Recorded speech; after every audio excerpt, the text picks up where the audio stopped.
जय हिंद साथियों, आप सभी का स्वागत है। आज हम लोग 23 मार्च 2022 के करंट की सीरीज पढ़ने जा रहे हैं और आप सभी के लिए यहाँ पे 10 महत्वपूर्ण प्रश्न होंगे जो आपकी परीक्षा के लिए महत्वपूर्ण होंगे।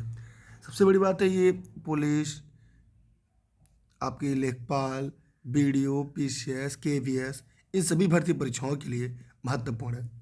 ये सीरीज एक दिन के देरी से चल रहा है आपको। वैसे आज की तारीख है 24 मार्च। चलिए जल्दी जल्दी प्रश्नों का एनालिसिस कर लेते हैं कि कौन कौन से प्रश्न ऐसे हैं जो आपकी परीक्षा के लिए महत्वपूर्ण है। पहला प्रश्न आपके सामने है कि विश्व मौसम विज्ञान दिवस कब मनाया जाता है। आप सभी को पता होगा, 21 मार्च, 22 मार्च, 23 मार्च, 24 मार्च। बताइए सभी लोग फटाफट कमेंट करके। जी हाँ, 23 मार्च। इस प्रश्न का सही उत्तर क्या होगा? 23 मार्च को विश्व मौसम विज्ञान दिवस मनाया जाता है। आइए इसकी व्याख्या देखते हैं हम लोग। कह रहा है कि प्रतिवर्ष 23 मार्च को पूरी दुनिया में विश्व मौसम विज्ञान दिवस मनाया जाता है।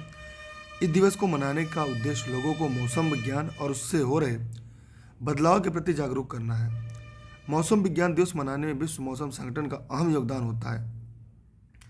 विश्व मौसम विज्ञान दिवस की स्थापना 1950 में हुई थी। ये ज़्यादा महत्वपूर्ण है आप सभी के लिए। आगे चलते अगले सवाल की तरफ। कह रहा है कि शहीद दिवस हर साल कब मनाया जाता है?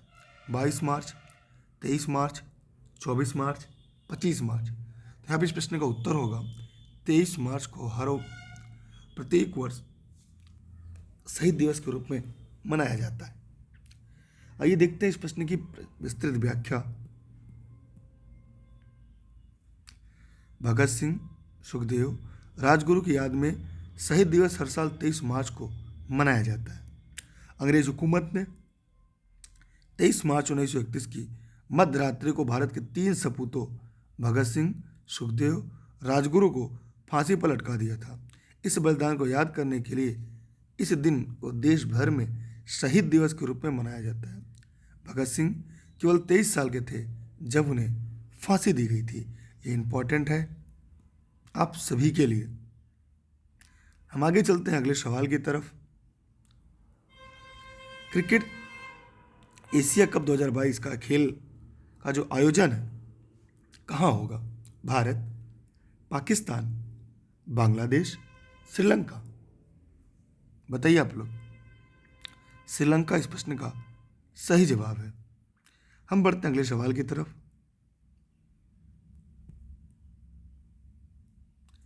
एशिया कप टूर्नामेंट की मेजबानी हर 2 साल बाद की जाती है। इस बार यह टूर्नामेंट T20 फॉर्मेट में खेला जाएगा। एशिया कप में 6 टीमें हिस्सा लेने वाली हैं, जिसमें भारत, श्रीलंका, पाकिस्तान, बांग्लादेश, अफगानिस्तान और एक क्वालिफायर विजेता शामिल है। ये qualifier match UAE, Kuwait, Singapore और हांगकांग के बीच खेले जाएंगे। चलते हम आज के अगले सवाल की तरफ।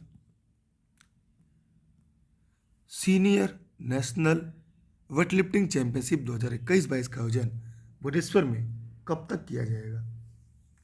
जितने भी साथी इस वीडियो को देख रहे हैं वे सभी साथी फटाफट कमेंट करें। 19 मार्च से 31 मार्च 2022, 21 मार्च से 31 मार्च 2022, 23 मार्च से 1 अप्रैल 2022, 24 मार्च से 2 अप्रैल 2022। यहाँ पे इस प्रश्न का होगा उत्तर कि 19 मार्च से लेकर 31 मार्च 2022 तक। आइए हम इसकी व्याख्या देखते हैं।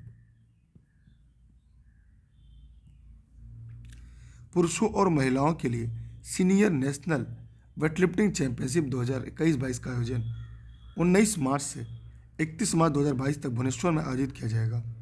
रेलवे स्पोर्ट्स प्रमोशन बोर्ड ने इस चैंपियनशिप में भारतीय रेलवे की ओर से एक मजबूत दल भेजा है।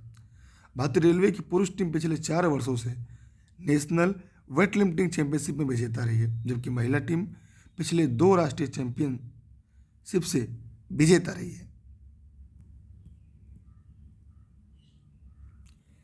विश्व खुशहाली सूचकांक वर्ल्ड हैप्पीनेस इंडेक्स 2022 के अनुसार खुशहाल देशों की सूची में जो भारत का स्थान है वो कितना है? 103, 120, 136, 150। ये भी इंपॉर्टेंट है। आप लोग वीडियो को शेयर कर दीजिएगा और लाइक करके चैनल को सब्सक्राइब कर लीजिएगा। 136वें, ठीक है।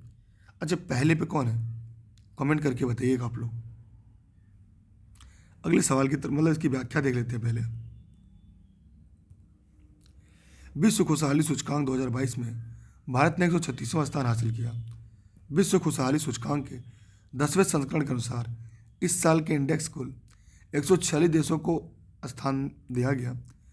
विश्व खुशहाली सूचकांक जीडीपी लेवल, जीवन प्रत्याशा, जीवन विकल्प चुनने की आज़ादी, उदारता, भ्रष्टाचार की धारणा जैसे कारकों को देखकर ही रैंक दी जाती है। सभी लोग बताएं पहले नंबर पे कौन है।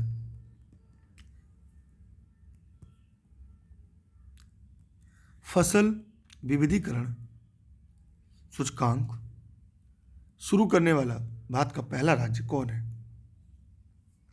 हरियाणा, तेलंगाना, पंजाब, आंध्र प्रदेश। तेलंगाना इसका सही जवाब है। आइए हम आगे बढ़ते हैं अगले सवाल की तरफ।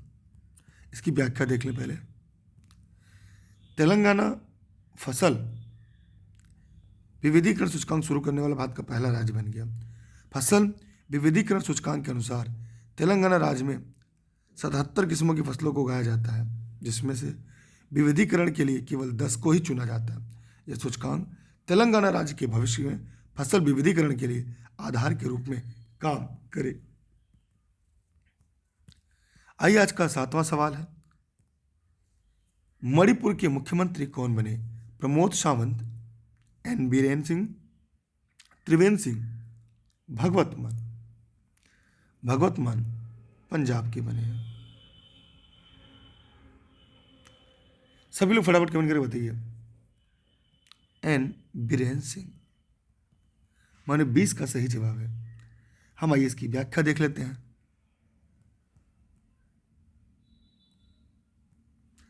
मणिपुर में भाजपा विधायक दल के नेता चुने जाने के बाद बीरेन सिंह लगातार दूसरी बार राज्य के मुख्यमंत्री पद संभालेंगे।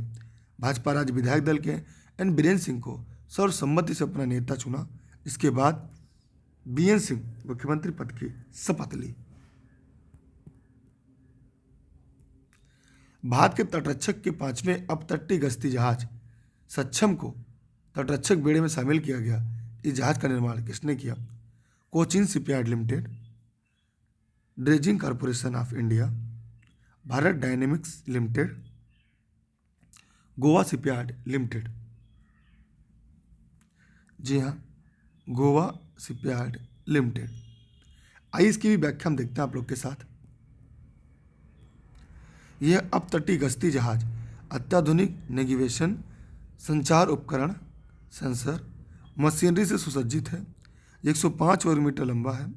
इसका वजन 2400 टन है। इस जहाज को तटरक्षक बल को कोच्चि के बेड़े में शामिल किया गया।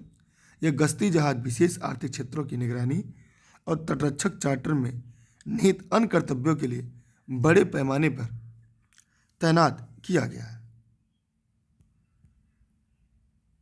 अगला है, हाल ही में किस देश ने अपने अगले 5 वर्षों में भारत के 32,000 करोड़ रुपए के निवेश की घोषणा किया? Italy, France, Japan. जापान इस प्रश्न का सही जवाब है। आइए इसकी व्याख्या देख लेते हैं हम लोग। हाल में जापान देश ने अगले 5 वर्षों में भारत में 5 ट्रिलियन के लगभग 3,20,000 करोड़ रुपए निवेश करने की घोषणा की है। दोनों पक्षों ने एक अलग स्वच्छ ऊर्जा साझेदारी की मजबूत करने के अलावा कई क्षेत्रों में द्विपक्षीय सहयोग को विस्तार देने के लिए 6 समझौतों पर हस्ताक्षर किए। हाल ही में 5वें वर्ष के लिए सबसे खुशहाल देश का ताज किस देश को पहनाया गया? फिनलैंड, भारत, अफगानिस्तान और जापान। देखिए, डेली क्लास के लिए आप लोग टेलीग्राम पर जुड़े रहिएगा। ये सभी क्लास आपको निःशुल्क मिलती रहेंगी। 1 बजे आपको हिंदी की सीरीज मिलेगी। हिंदी शाम के 7 बजे आपको गणित, यहाँ पे आपके लिए हिंदी है, फिर 7 बजे आपके लिए मैथ है। अगर हम 9:30 की बात करें तो आपके लिए साइंस है। प्रश्न नंबर 10 का जवाब दीजिएगा। आज का आखिरी सवाल है। फिनलैंड पहले पर है, भारत 136वें पर है। आइए इसकी व्याख्या देख लेते हैं एक बार। सभी लोग आप वीडियो को शेयर कर दीजिए। संयुक्त राष्ट्र द्वारा प्रायोजित एक वार्षिक विश्व प्रसन्नता रिपोर्ट में फिनलैंड को 5वें वर्ष के लिए दुनिया का सबसे खुशहाल देश नामित किया गया।